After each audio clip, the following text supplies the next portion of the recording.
Hi, my name is Linda Payton. I'm an online Pilates teacher and personal trainer here in the United States. I also am a life coach with a neuro-linguistic programming specialty. I'll put some information in the description of this video if you would like to learn more about the online services that I offer. In today's video, I'm going to go through several of the Pilates principles, and I'm going to share with you what I consider to be a Pilates moment when it comes to some of these principles. Now, by a Pilates moment, that can be one of two things. I like to think of a Pilates moment as those new things that you learn about your mind and your body through your Pilates practice, but also when you start being able to transfer the things that you've learned from your Pilates practice into your life. And I think those moments are more valuable than anything else. The Pilates principles have taught me so much about life over time, and I really look forward to sharing these with you. Now, when it comes to the Pilates principles, how many principles they are and what exactly each of these principles are is not necessarily completely agreed on in the Pilates community, but just know that this may or may not be an all-inclusive list. The first principle I'm going to share with you is breath. Joseph Pilates in his book talked about how important breath is because it's often the first act of life that we have, but also the last. And so without breath, there is no life. Joseph Pilates connected breath to every exercise and movement. Sometimes these breathing patterns will change or alternate, which creates a really deep mind-body connection and teaches breath through movement. Pilates does not really use belly breathing since the abdominals and the core are engaged in most of the exercises. It does use deep diaphragmatic breathing and teaches one how to use the full rib cage during the movements.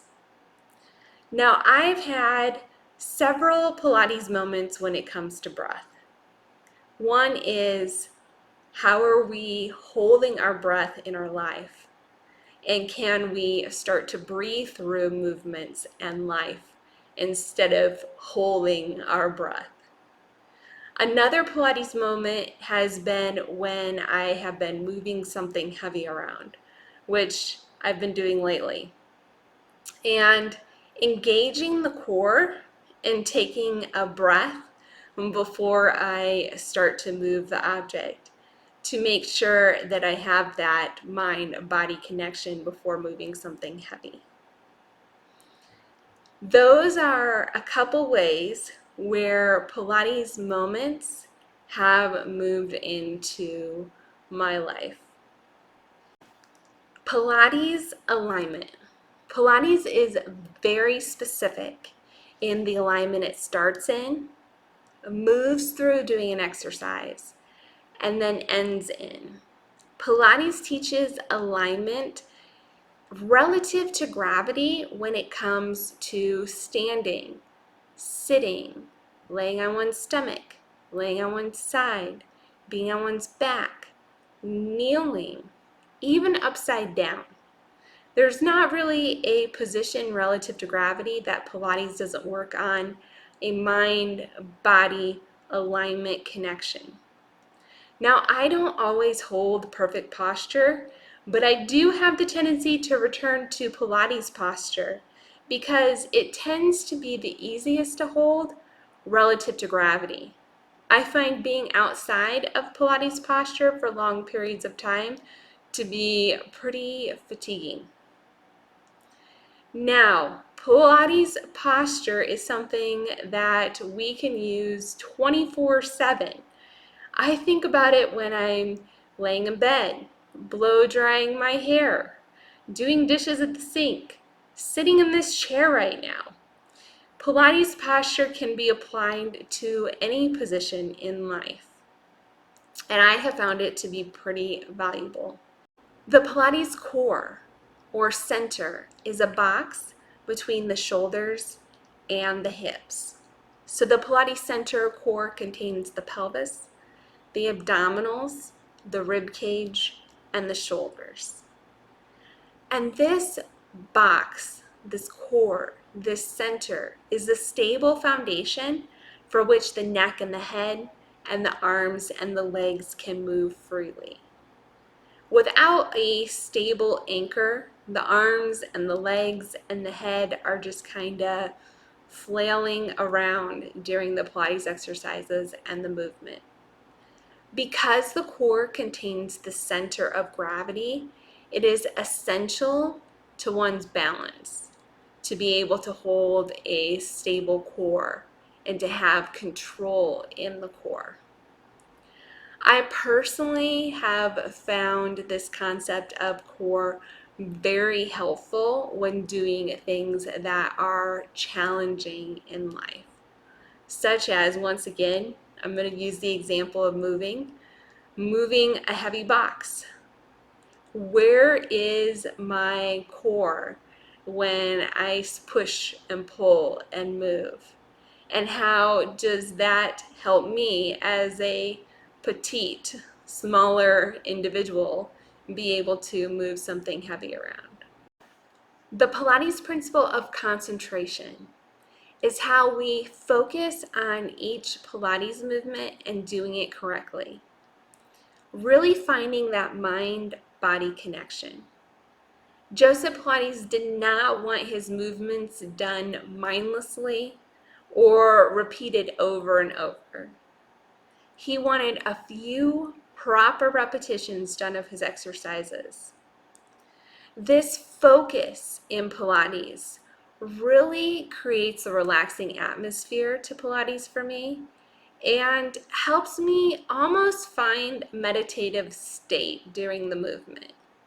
And this state of focused attention, I've also been able to carry over to my life when I read or study or do other activities involving movement.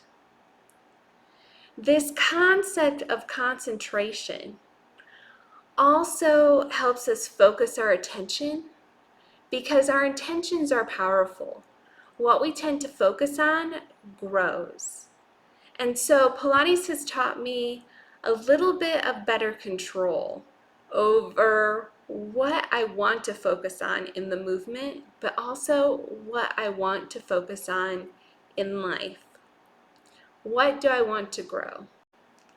Now, the Pilates principle of control.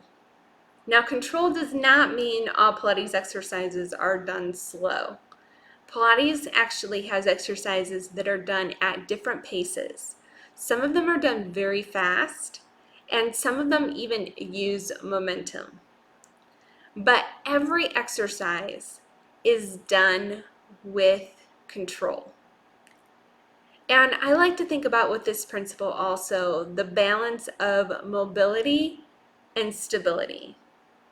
With more mobility, there is more flexibility, but there's also more responsibility to control the movement. When there's too much stability, there's not very much mobility or freedom that can even be moved or controlled. So that's why I like to think of this concept of control. What are we moving? What are we stabilizing? What is it that we want to control to create that mind-body connection that we want to have? The Pilates principle of precision has to do with there being an ideal that we're working towards with every exercise. And this ideal for the exercise, Joseph Pilates often drew from historic movement modalities or the movements found in nature, such as the movements of animals. This idea of precision is one that I apply not just to Pilates movements that can be taken to life and then made into habits in our subconscious patterning, but I also like to think about what is the ideal for nature and how was I made to live? We take so many things about our life for granted, and I've really come to question a lot of it. What would be the ideal way? Not just to move, but also to live life. It's a deep question to ponder. The Pilates principle of flow of movement, I tend to think of as one of the more advanced Pilates principles. And the reason I think about it as one of the more advanced Pilates principles is because flow of movement is when each exercise is tied together with essentially a transition, an exercise used as a transition to go between the exercises, so that a Pilates workout has continual movement instead of starting and stopping. And it requires one to understand the Pilates movements in some form to be able to use Pilates exercises continually and as transitions between the movements. So for example, one might use a Pilates roll-up to go from laying on the mat to sitting up, or roll down to go from sitting up to laying on the mat. That would be an example of a Pilates exercise used as a transition. And in life, that's what we want too, don't we? We want to be able to move and change from one activity to the next.